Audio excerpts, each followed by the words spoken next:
মেয়েটির কপাল জাদুকরের কপালে ঠেকতেই শরীরের ভেতরের আগুন শান্ত হয়ে যায়।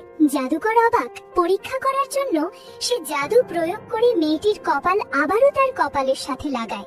গত রাতে মেয়েটির শরীরে থাকা বিষ প্রবলভাবে সক্রিয় হয়। যন্ত্রণায় সে প্রায় মরে যাচ্ছিল। অসহ্য ব্যথায় সে অজ্ঞান হয়ে পড়ে। ঠিক সেই সময় কালো সাপ অজ্ঞান মেয়েটিকে জাদুকরের সামনে হাজির করে।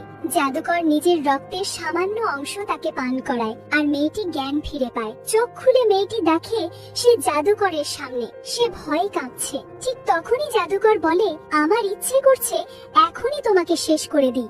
মেয়েটির আসল উদ্দেশ্য জানার জন্য জাদুকর তার উপর জাদু প্রয়োগ করে নিশ্চিত হন মেয়েটির তাকে মারার ইচ্ছা নেই। সে মেয়েটিকে তার পাশে থেকে সেবা করার আদেশ দেয়। পরদিন সকালে মেয়েটি হাজির হয়। সে দেখে তার আগেই দুজন মেয়ে জাদুকরের দাসী হতে চাইছে।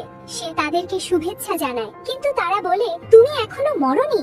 মেয়েটি বলে, আমি মরবো না। সে এগোতেই দেখে এক অদৃশ্য দেয়াল তাকে আটকে দিয়েছে। মেয়েটি চিৎকার করে বলে, গুরুদেব, আমি কাজে এসেছি, এবং প্রতিবন্ধকতা পেরিয়ে ভেতরে ঢুকে যায়। জাদুকর যন্ত্রণায় কাতর। মেয়েটি কপালে হাত দিতে গিয়ে হোঁচট খায়, আর তার কপাল গিয়ে লাগে জাদুকরের কপালে।